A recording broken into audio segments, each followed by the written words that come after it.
Hey kids, thank you for joining me, whether you are here live or whether you are watching the replay. Today, we are here to talk about ADHD in entrepreneurship. There are so many people that are calling it a superpower, but in my experience and opinion, it is just as likely to be a recipe for disaster. So if you are an entrepreneur and you know or suspect that you have ADHD, or you are an entrepreneur who identifies with ADHD traits, or you work for an entrepreneur and you're absolutely certain that this is them, you are definitely going to get a lot of value from this conversation. So let me just back up a little bit and set some context around this. I did my master's thesis in the early 90s on whether or not ADHD actually persists into adulthood. Now, here we are in 2023, and it's pretty well understood that if you had ADHD as a kid and you're now a grown up, you still have it because we now understand that unlike the old thinking about ADHD, the current thinking is it is a lifelong condition. Now, if you're lucky and you've made the effort, chances are you will have learned what helps your ADHD and what hurts it or makes it worse. It may appear that you've outgrown it or that your symptoms have decreased. But more than likely, it's because you have learned how to manage it better. This is certainly the true for most people that I know. So, back in the old days, before we actually even knew about ADHD, most entrepreneurs were males. And the typical path was they had a lot of energy, they had a lot of ideas, they had a lot of enthusiasm, but they had a hard time sitting still. They had a hard time following directions. They had a hard time inhibiting their impulses. And that meant they were a problem in the classroom. Now, oftentimes they were super bright. They may have been some of the smartest boys in the room. But if you can't keep your mouth shut, keep your hands to yourself, and keep your butt in your chair and kind of follow the flow of what's happening in the classroom, you're going to be a problem. Now, if you're a smart kid and you feel that school is boring and pointless, you're probably not going to seek out higher education. In fact, you may not even finish high school. And some of the most prominent male entrepreneurs who have identified as ADHD publicly, that was their scenario. Had a hard time in school, felt smarter than the other kids, lots of times felt smarter than the teachers, but it seemed boring and pointless to sit there and listen to people or a person talking about something that either wasn't of interest to you or you thought you already knew it. And so they probably left school as quickly as they possibly could. And when you leave school early, maybe you completed your high school diploma, maybe you got a GED, maybe you even attempted to go to college, maybe you even finished college. But school never really seemed all that interesting. I have seen it happen in every different way. I have seen people, even people in my own family, who have these traits. They are convinced they need to finish their education. They get talked into, in the case of one of my sons, at the time, I didn't realize he also had ADHD. I convinced him that college was absolutely necessary. He was never going to be successful or even have opportunities if he didn't have a college degree. So I convinced him to go to college. He was there for 7 years and never finished. Why? Because the classes he was interested in and the professors who were interesting to him, no problem. But a college degree requires that you take not only the core courses in your field of interest, but you have to take the general education courses. And that's where he just could not perform because they were general, they were not specific, and they were not interesting to him. So this is a very common scenario for males with ADHD. They do tend to be more hyperactive. They do tend to be more impulsive. They do tend to have a harder time in education. So if all of the occupations, all of the career paths, all of the opportunities that would require a college degree were no longer on the table for them, what are they going to do? Well, they're either going to go into a trade or they're going to start a business. And in my experience, it actually is a very good thing to have understood early in life, in your teens, if not earlier, that you do not do well when you're forced to sit still and learn. You do best when you go out and do. People who don't want to sit and learn, they want to learn by doing, often become entrepreneurs and often become successful entrepreneurs. So for people who became adults prior to the year 2000, they probably didn't realize they still had ADHD as an adult because the prevailing thought was, well, about 4% of boys have this, boys, and they outgrow it. My thesis in 1995 says, that's not what I think. I'm talking to a lot of dads of kids who've been diagnosed with ADHD, and they are just like them, which is one of the reasons why the parents didn't suspect that anything was wrong. And it was the school teachers that had to say, I believe your child has ADHD and they need to be evaluated. The parents are like, why? What's the problem? Because the kid was just like dad. So now here we are in 2023. Things have changed in many ways, some ways not. Now we have a lot more different paths to entrepreneurship. Used to be, couldn't sit still, couldn't keep your mouth shut, couldn't keep your hands to yourself, couldn't do well in school, maybe didn't finish school, couldn't get any of the jobs that would require a degree. So what are you going to do? Start a business. And when you got bored, you'd start another business. Or you'd start a business, and after a few businesses, you'd know sooner or later I'm going to get bored. So the next time I start a business, I'm going to create a business that I can sell and then take the money to start the next business. In serial entrepreneurship, in my opinion, almost all serial entrepreneurs have ADHD, whether they know it or not. Because one of the things that's so important and is going to make really the difference between whether your ADHD is your unfair advantage as an entrepreneur or a recipe for disaster, it comes down to a few really important things. One, self-awareness and the ability to self-reflect.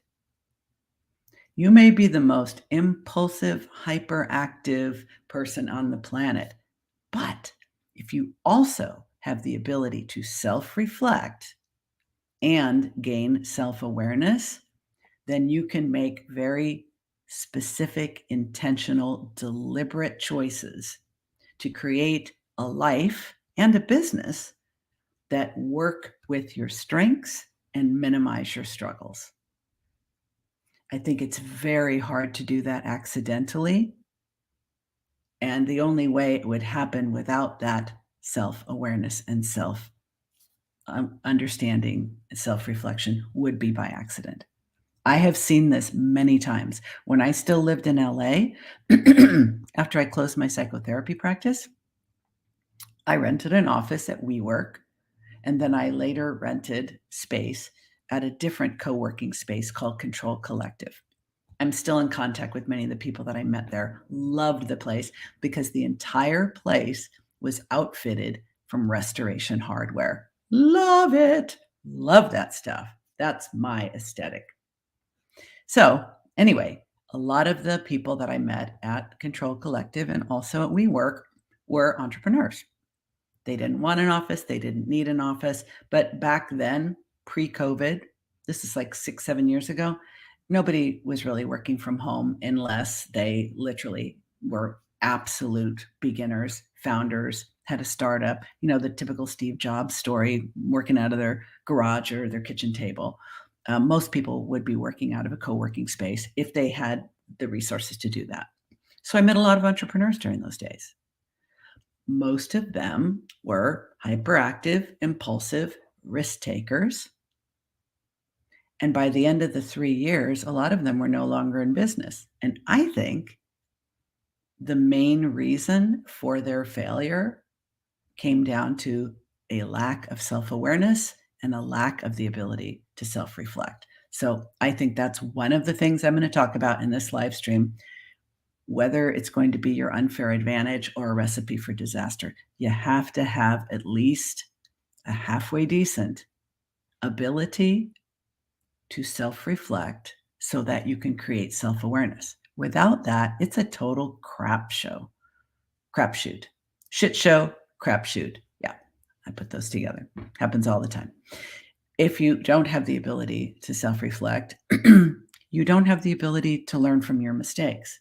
And learning from your mistakes is how we move forward, especially if you are an entrepreneur with ADHD, because you're going to tend to jump into things before you've really thought them through. That's what we call impulsivity. And you're going to underestimate the risks and overestimate your abilities. It can give an entrepreneur a fearless way of doing things, a fearless way of trying things. But fearlessness can also be recklessness if you do not have the ability to self-reflect and kind of look back at what you did and how you got there. I also think that rejection sensitivity plays a part in this. Something I've really come to understand about people with ADHD is that most of us do have rejection sensitivity on some level. If you have ADHD and a trauma history, you may be more sensitive to criticism, rejection, exclusion, and being left out. But you might also be less so. It depends on how the trauma affected you and what kind of trauma it was and how long it was. Sometimes when we've had a lot of trauma, pardon me for a second.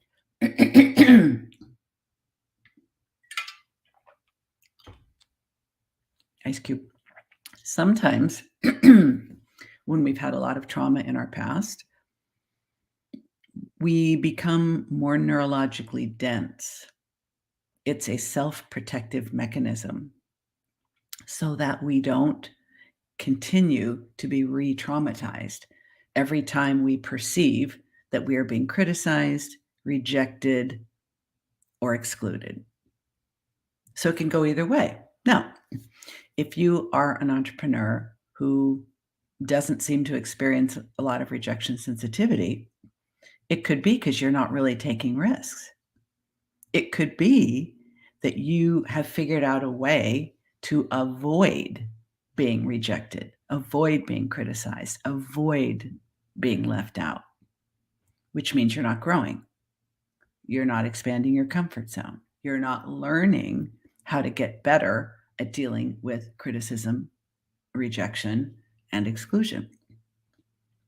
So that's another thing. Now, what else would make having ADHD as an entrepreneur a recipe for disaster? Having no idea what your strengths are, having no idea what your zone of genius is, having no idea what your gifts are. These are not things that you've learned to do. Your gifts, your attributes, your zone of genius. These are the things that are actually your unfair advantage. These are the things that came with the package. These are the abilities and traits that you've always had. And in my experience, the most successful entrepreneurs are people who know what they are and leverage the hell out of them. For example, most people hate public speaking, hate it. You could offer them a $1 million, and they would tearfully turn it down. You could point a gun at their head and said, "If you don't get up on that stage and say something, I'm gonna blow your brains out." They said, "Just get it over with and do it now. I'm not doing it." I happen to love it. I can get up on a stage and have nothing prepared and completely wing it and absolutely slay. And I have met many people with ADHD who have the same ability. In fact, lots of performers have ADHD. They can be just natural communicators if they're talking about something they're interested in. A lot of people all over TikTok, ADHD, even the ones who are not talking about ADHD, and there are a lot of those. A lot of public speakers, ADHD.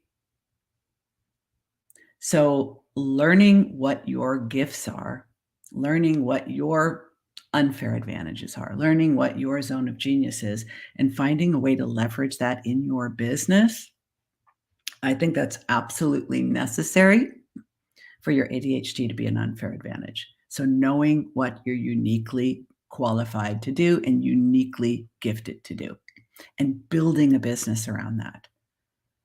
That to me is the easiest and most direct way to succeed as an entrepreneur with ADHD.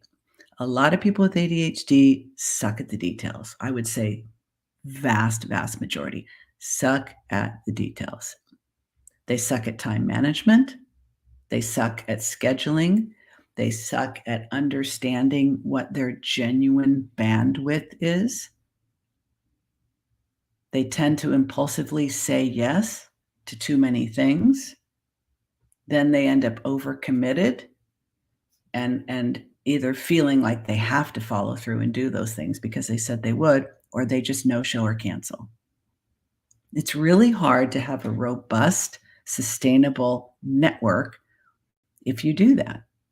So the other thing that will make your ADHD your unfair advantage and not a recipe for disaster, I've given you 2 so far. Self-reflection and self-awareness. 2, knowing what you're really good at and leveraging the hell out of that in your business. It may not be public speaking. It might be that you are a wizard at words. Many people with ADHD are, especially the women. So you become a copywriter. So you become a journalist. So you become a screenwriter. Many of my clients are writers. That is their gift. Now, something that we need to manage, because most of us are not good at, is deadlines.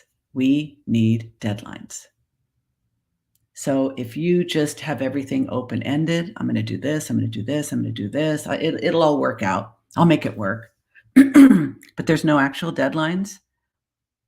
You're going to have bottlenecks, lots of them. You'll be the bottleneck, frankly, no matter how many people you have working with you or for you. So really, really knowing like what you're great at and knowing equally well what you suck at and having no shame or guilt about any of it, crucial. Why? I have a good friend who happens to be a very successful man and an entrepreneur, serial entrepreneur. He knows he has ADHD. He's never bothered to get tested because he doesn't care. Why doesn't he care? And I've met very few women who meet this description, match this description. He says, I know how to make money. I know how to be charming. I know how to win people over. What do I have to worry about? But that's knowing what he's really good at. He also has enough self-awareness to know what he really sucks at. And he has people in his employment who handle those things. Does he consider himself dependent on those people? Not at all. He treats them very well. He pays them very well. It is a mutually respectful relationship. Something I see a lot with female entrepreneurs with ADHD, and I believe that this is because of the way women are socially conditioned, is because we expect that we should be good at everything. I do not see this in the men that I work with who are entrepreneurs with ADHD.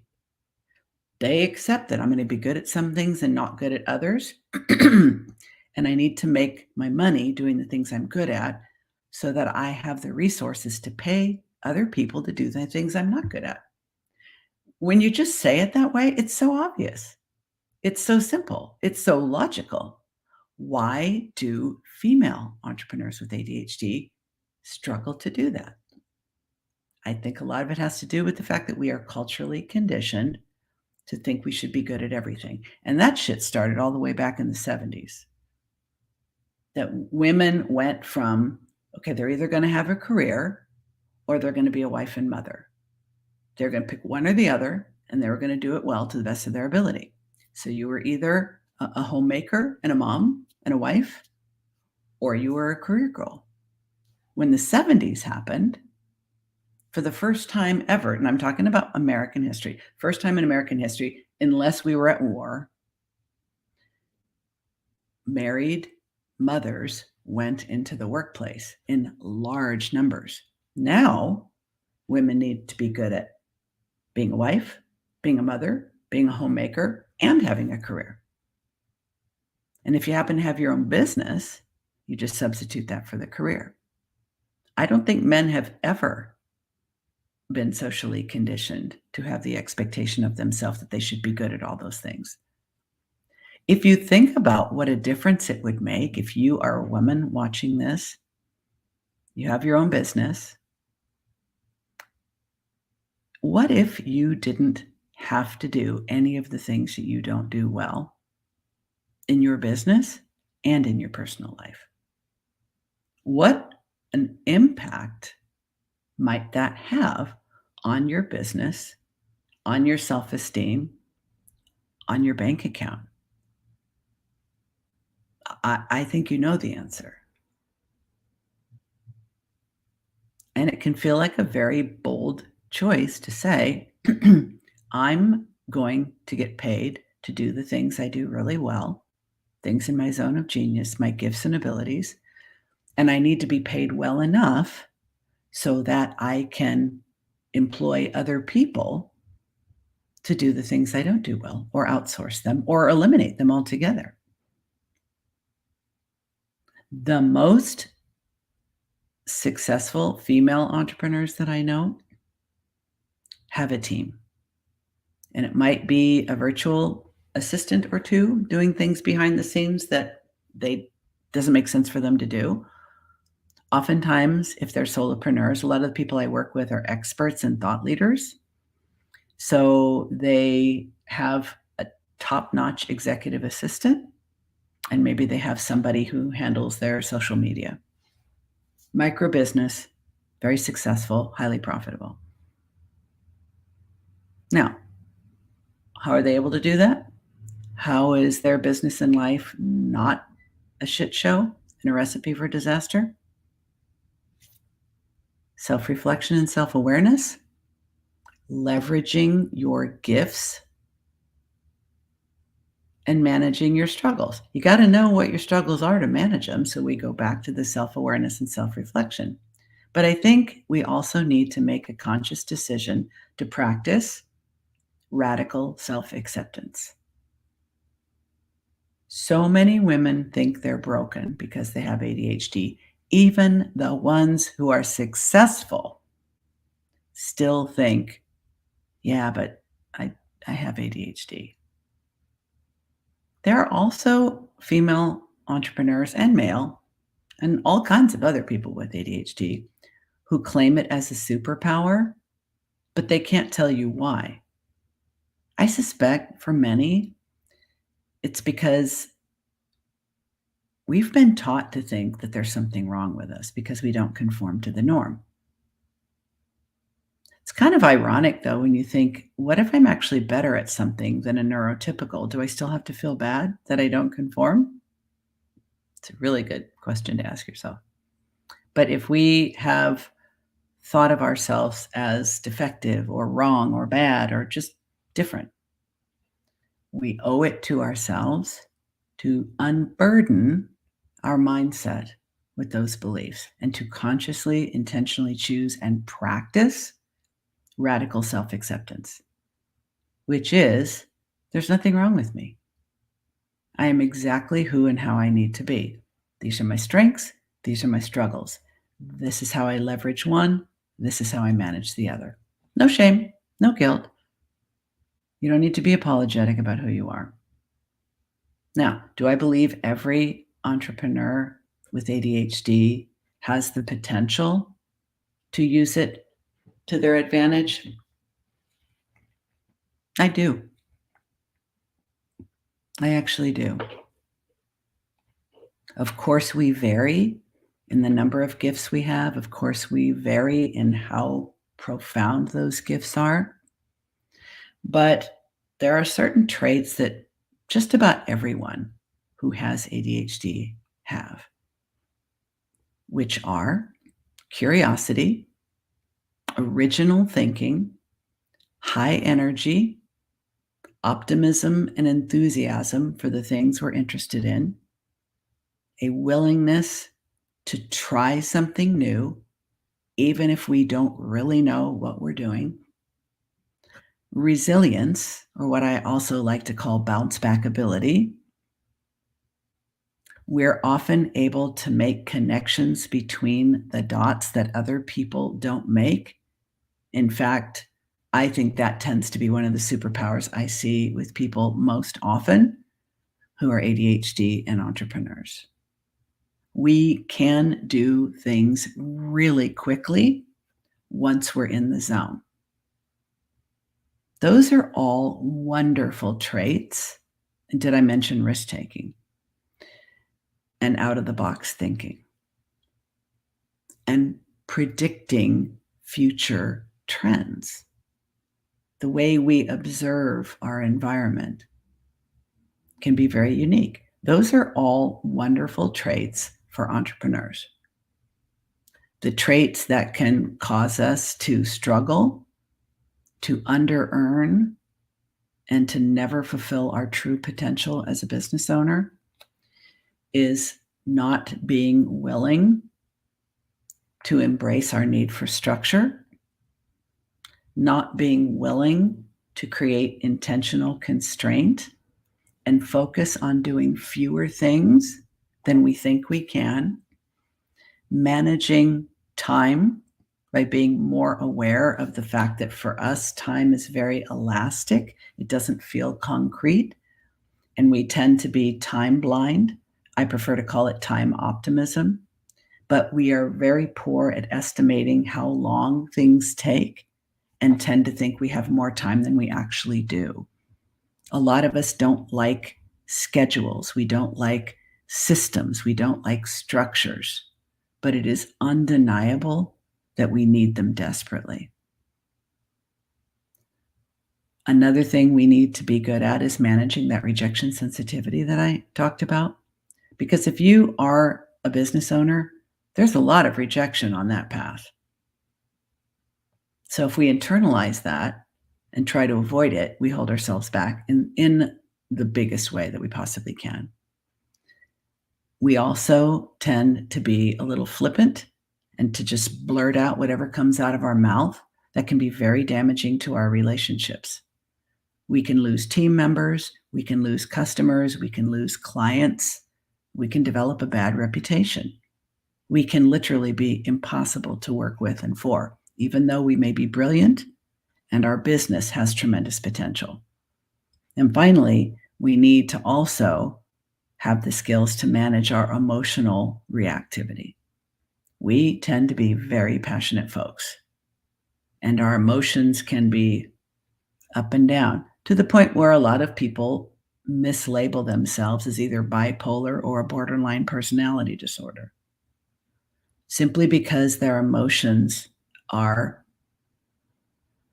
labile, volatile, if you will. When we get triggered, something just shoots out of our mouth. Now we've done damage to a relationship. If you haven't come to understand that's part of your ADHD and how to manage it, what a lot of people do, and I especially see this with the men, they just walk away from the situation and become either defensive or aggressive when someone calls them out on it. That is something that absolutely must be managed if you want to succeed as an entrepreneur with ADHD. So, in summary, is it a superpower? Is it your awesome sauce? Is ADHD an unfair advantage?